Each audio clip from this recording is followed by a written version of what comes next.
Did you know that faulty, dirty, or unclear signage could be causing you to lose out on 50% or more of potential revenue? In this episode, we're talking all about the cost of poor signage, how to properly take care of your signage, and how to know when it needs a total overhaul.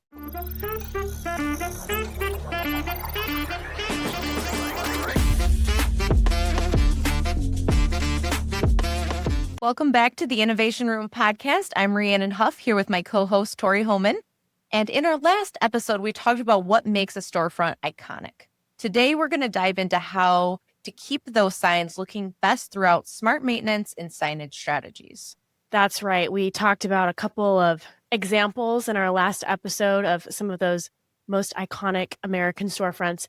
But even the most stunning sign isn't going to help you if it's faded, broken, or outdated. So we're going to talk about how to keep your storefront looking really fresh and how, of course, that directly impacts your bottom line.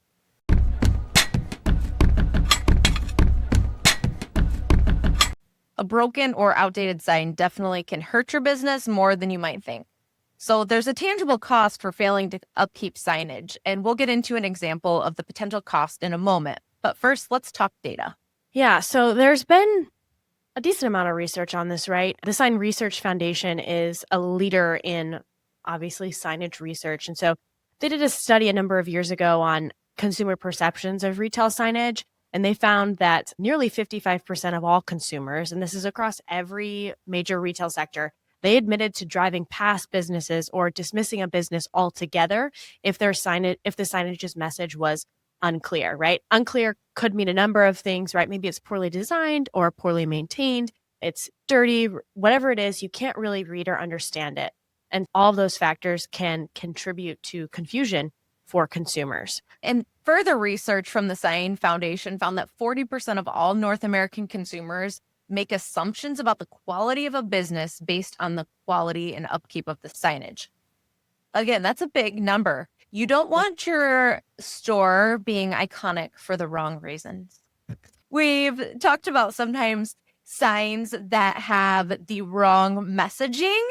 There can be vulgar or bad words because of words or letters that are out on your sign.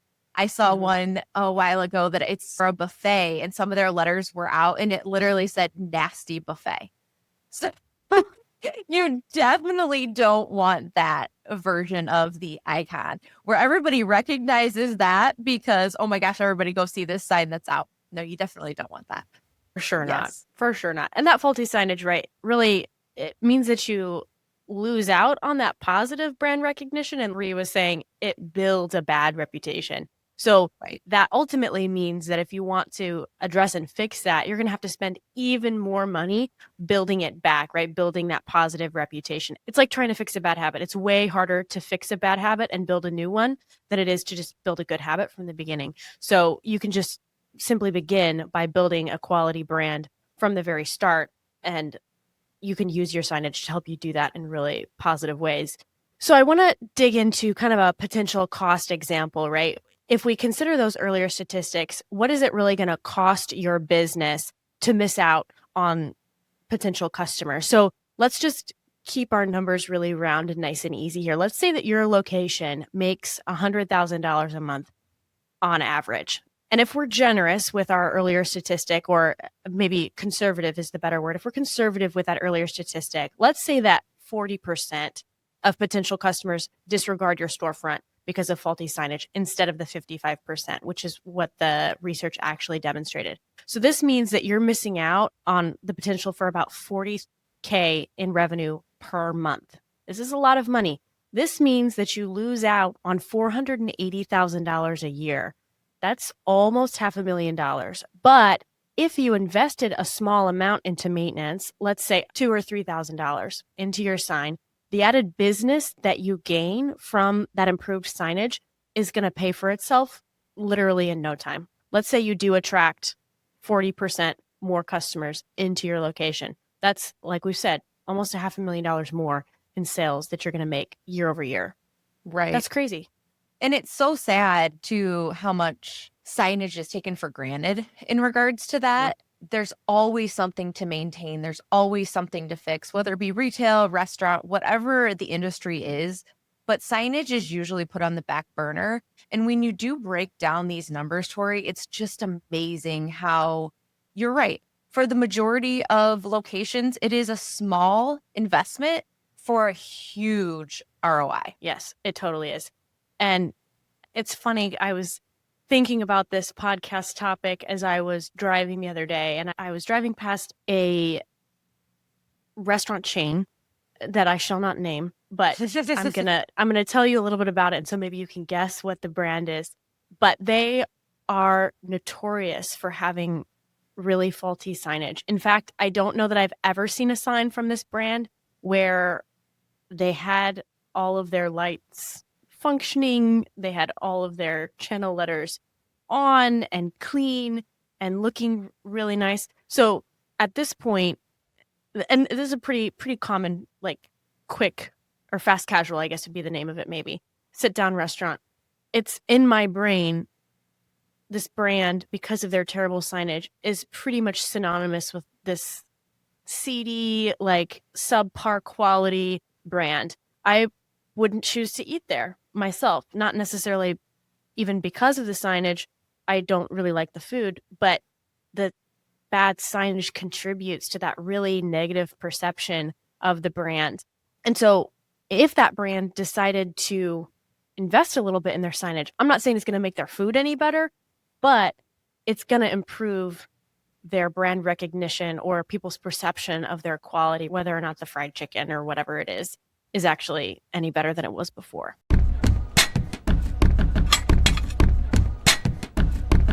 So now that we've talked about the price that businesses might pay for their faulty signage, let's talk about what you can do to prevent these issues from happening. So, Rhi, this is totally your field of expertise, and I hope my previous example was hopefully somewhat on the mark. What should businesses do to protect their signage investment and really make sure it continues working for them? Absolutely. And we have more and more clients that are coming to us on a regular basis asking for a preventative maintenance program or plan for them. Obviously, on our end, it is when things go out, lights go out, things need to be taken care of. It is more of a reactive process. However, there are definitely things that you can do in a preventative way so you don't become that sign that has that bad reputation. Starting first and foremost is just regular cleanings and inspections. We do a lot of nighttime photos for our clients across the country. And I feel like this is huge because a lot of times, especially in retail, even more often, because usually the employees leave the building before they see the signage come on. So they're not really, they don't notice that it's out. But sometimes it's a little bit different for restaurants because they're open later. However, regardless of what it is, just those inspections and regular cleaning. So if you have your signage company on top of this regularly and having those inspections, it just prevents the deterioration and they just keep signs readable. It keeps them clean. It keeps them up to date. All of the things that we can try to do before the bad things happen, right? So obviously, also another thing is the use of LEDs. There's still a lot of fluorescents out there. There's still some old neon signage. LEDs last 10 times longer. They require less maintenance. There's a good warranty on LED and power supplies. Overall, it's time to definitely upgrade if you're not there. And with that, know what your LED's warranty is. So if it goes out within the first 5 years, usually that's under warranty. At least the parts are under warranty. Sometimes the labor is not, but the parts are under warranty. That's huge. And making sure that you are up to date with all of that. Another thing is weatherproofing, UV coatings and quality finishes to protect from the elements. So sometimes we cannot prevent all things happening. Sometimes in the land of the hot sun, like where Tori lives in Texas, when you have a very bright lettering and you have the sun beating down on it regularly, just know that those need changed out more frequently because of the sun, because of the constant exposure. Sometimes those do need changed. Outside of that, make sure you're talking to your signage company. They are the experts in this. have a preventative maintenance program in place. If you do not have one and you're doing everything reactive, bare minimum, having your signage company organize nighttime photos so you can we have a client that we've done this with, and I actually was just working on it this week, and looking at the photos now compared to when we first started this program, it's night and day because there's so many less problems. So if they have 300 locations and we're doing these photo surveys, where it used to be maybe 150 or probably 50% of them had signage issues. Now we're down to so many less. And it's so refreshing on my end to say, okay, this is working. I can see it really happening that this is working because we get ahead of that maintenance and we can do it right away versus waiting until something happens or waiting for somebody to report it because nobody notices it. So those are definitely things that I would say. And preventative maintenance and making sure that you're just on top of it and you have somebody looking into it for you. And I think the thing to keep in mind here too is that this does not just apply to like your huge national brands, right? This can be for if you've got just a few locations or even just one location. You can partner with your sign company and say, hey, if you've only got a couple or just a single location, every 6 months, I want you guys to come out, do a photo survey, a nighttime survey, like make sure everything is functioning well. And then, especially because small businesses tend to have a little bit tighter budgets, you're going to prevent a lot of those high dollar spends later when you have to go through and fix that signage instead of let's just clean it, make sure that everything is functioning well, nip those problems in the bud before they even happen. And Tori, some of the things like you pay so much for your signage up front. It's not cheap to get a sign installed. And again, it's your brand integrity, your brand quality. And we went out and sometimes it is the simplest fix, like a switch was flipped. And you're not getting that bang for your buck because your sign is not lighting and nobody's realizing it except for the customers that are driving by because your employees are already gone for the night. When the only reason that signage is off when it's supposed to is because a switch was flipped. That's crazy. Make sure you are having somebody investigate those signs on a regular basis. Again, bare minimum, just the photo surveys, having somebody go out there, take quick photos of your entire signage and exterior lighting as well for safety issues. But it's when you have something, it's so frustrating for me when you have something that you put so much time and energy into and it's off because of that. It's so preventable. So in our last episode, we gave some real life examples of people that do iconic storefronts really well. So we want to bring some more examples in, and a couple that came to mind for this particular topic. If you've ever been to Disney, you'll know that Disney obviously is an iconic brand all on its own. And part of what makes Disney such an iconic brand is the experience that you have when you're at the Disney parks, right? Disney World, Disneyland, whatever and wherever you are. They've got parks all over the world. But obviously, signage is a huge part of the experience at Disney. It's part of what makes the whole experience magical. But can you imagine if you were at Disney and one of the signs was out or flickering or dirty? They would never let that happen because they understand their brand and that they have to protect it. And if you want to know why Disney has made so much money aside from the movies, it's because of the incredible experience that you have at those parks. People aren't paying. I don't even know how expensive tickets are now. What, $100 or more, probably? At least. Yeah, I think like for a family of 4 or 5, it's upwards to $1,000 to get in. That's crazy. But right, people are willing to pay that because they're willing to pay for the Disney experience. Same thing applies to your brand. Do people want to invest in the experience of your brand, whether you're retail or a restaurant or something else, even a healthcare facility? Are people willing to pay to be there and to experience what you have to offer? Your signage is key for attracting and then retaining those people to be a part of your brand experience.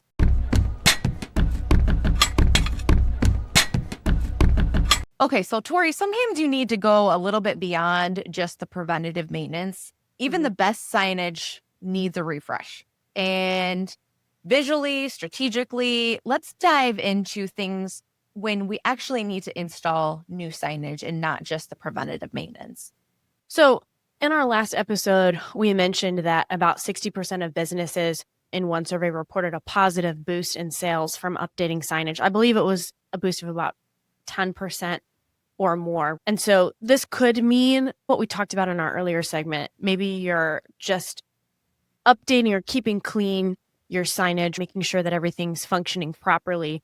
But what happens when you need to take it a step further? Can you still capture that boost in sales when you have to totally change out your signage? So that's what we want to talk about is when should you update your signage beyond your basic maintenance needs? We've got a couple of things we want to talk through here. Why don't you kick us off? So with signage, usually every 5 to 7 years to align with branding trends or evolving customer expectations, you see even the most popular brands, I think I mentioned before in the last episode, are local Arby's. It was a very rundown, not just the sign, but the entire exterior got a complete rehaul. It looks like a different building. It looks like not a different brand because you still have the Arby's logo, but it looks so much cleaner, so much more fresh, and so much more approachable.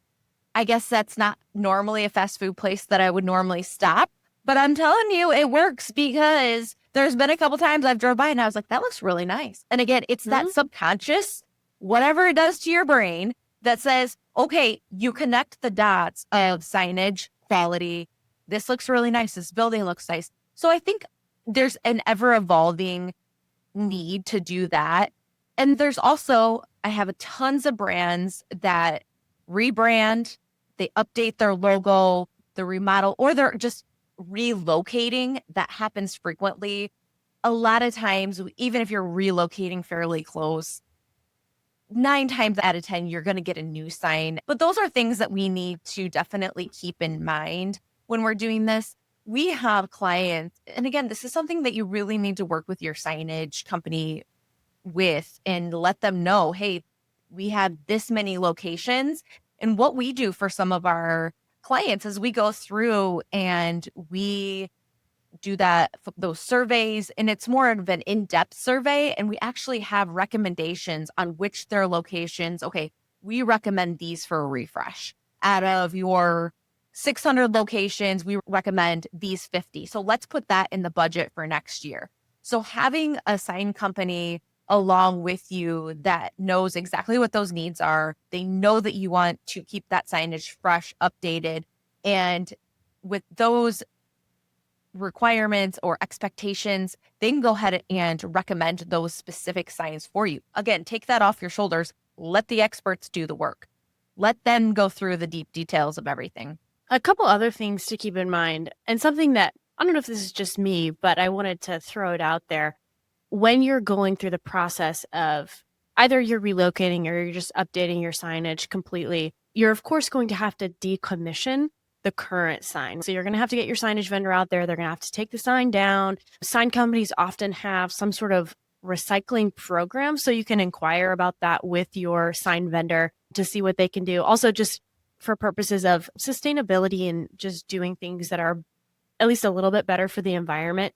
But decommissioning does have to happen. Of course, there is always a cost associated with that. So it's something to consider if you're going through that rebranding or relocating process. Make sure you include that in your budget. And I'm going to jump in here with the decommission with this because yeah, what we do is for us, we go in, the most flawless way to do this, and keep this in mind, is so we work fantastically with our new signage team. So my side, we go in, we decommission it, and then they're ready to rebrand it immediately. So it's almost this flawless transition that happens when we have the separate divisions do this.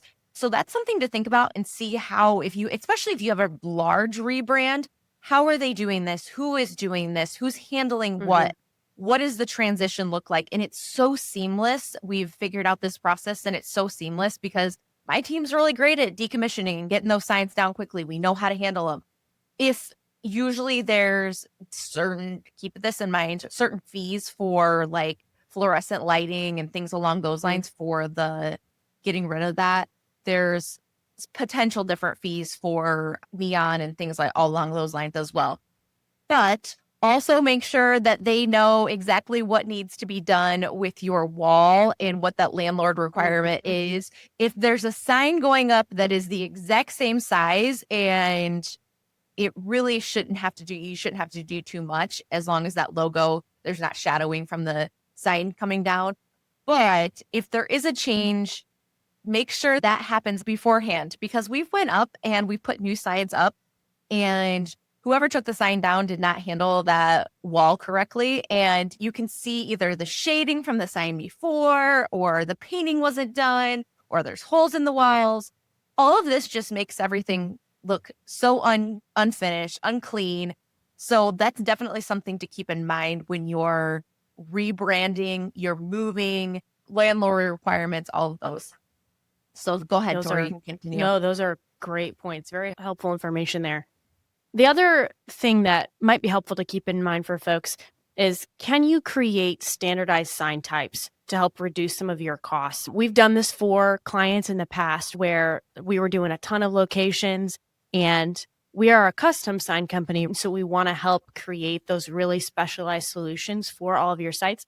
But that can be expensive. There's a lot of labor involved in that. And so will it work for your brand to have 3 or 4 or whatever number of standardized sign types? That's going to help lower some of those costs. It's going to increase the speed of your design and production. Can you even consider actually having a stock of some of those sign types, so that then when you know that a sign is past maintenance and it just needs to be replaced, okay, we know that we've got some signs stocked up that we can just stick back up on that facade. It's also great if you've got locations in areas with big weather events. If you're down south, we get a lot of hurricanes, maybe in Tornado Alley, where you might have to replace signs more frequently, even though you're not going through a rebranding or something like that. So just something to keep in mind. It might help lower costs. And 2, if you're keeping that stock of signs, you're going to hopefully get a lower cost on the materials to make those signs. So all good things to keep in mind. And then I just want to reiterate what Rhi said earlier. Partner with a sign company who's going to help you map out a plan for all of this. They can help you if you're going through that rebranding or you're expanding, whatever it is.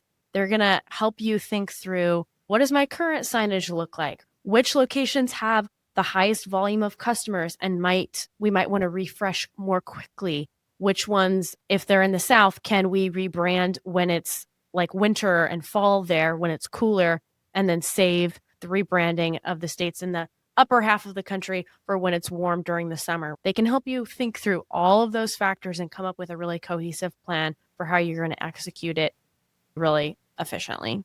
It needs to be an ever-evolving conversation with your sign company.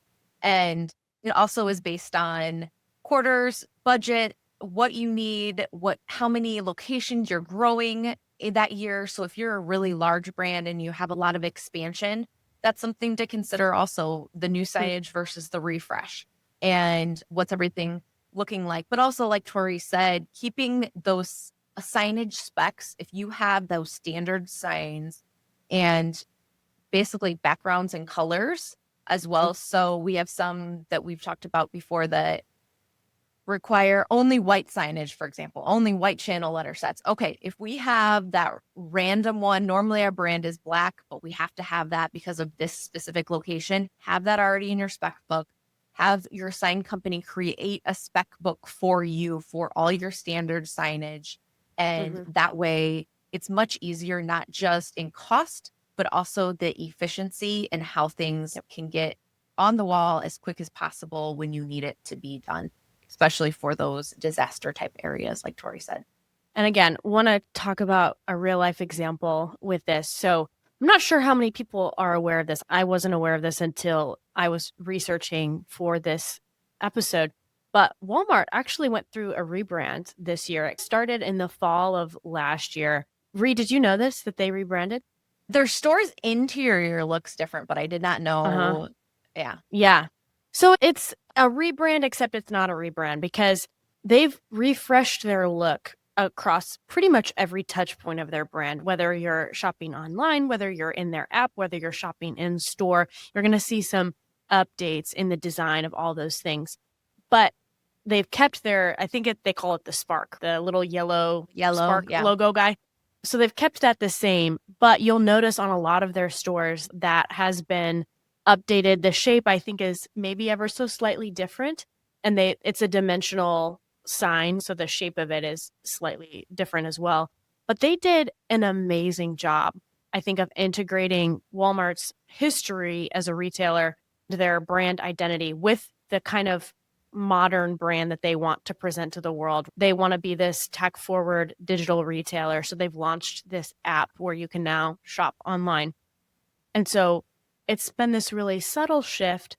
You may, like me, have not even realized that it happened, but they've done this extremely well. You're going to start to see, if you haven't gotten some of those design updates in the Walmart near you, you'll see it over the course of this next year. But pay Walmart attention. became cool. Yeah.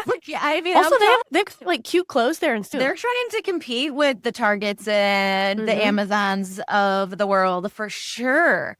And they want to stay relevant. And that's actually such a good example of brands staying relevant and updating that branding to make sure that they are, because it's ever evolving, it's ever changing and what people want. And to have that good in-store experience, but also to update with the app as well and that signage. Again, in the past, Walmart used to be, to me, that store, I got to go to Walmart. I don't really want to go to Walmart. Yeah. And now they're trying to make it more of an experience, more of an enjoyable shopping experience. Not only do they have the app and they're refreshing all their stores, but social media and Walmart is blowing up as well with influencers who are talking about Walmart and their clothes and all the things that you can find about Walmart. And they've done such a really good job making themselves relevant and keeping up to date. So that's a perfect example of what we're talking about here. Totally. And they haven't abandoned the really core brand value of being a budget-friendly retailer. So you're not going to go to Walmart and suddenly see these like sky-high prices. Like sometimes when I shop at Target, I don't know if this is true, but sometimes I feel like for some of their things, I'm like, especially maybe in the pharmacy area, I'm like, is this actually like an $8 toothpaste? You know what I mean? So sometimes I feel like at Target, I might be paying a slightly higher price just because it's Target. Right. But I think with Walmart, they've really stuck to that value of budget-friendly shopping while I'm still telling you, being one of my tech-forward. most complimented jeans are from Walmart and they fit really good. And I'm one of those that I'm like, they're from Walmart. I'm like really excited to tell people because I'm happy when I go in there. I found something that fits great, that looks really good, but is still not breaking the bank. And so, yes, you're completely right where they have stuck to their overall messaging, their overall, what they initially founded themselves on, but they refreshed it. They made it clean. They made it fresh. They made it exciting for people. And if you can do that and manage to make that exciting journey for your clients, whether you're retail, restaurant, whatever it may be, but I will 100% say it still starts with your signage. It starts with the exterior.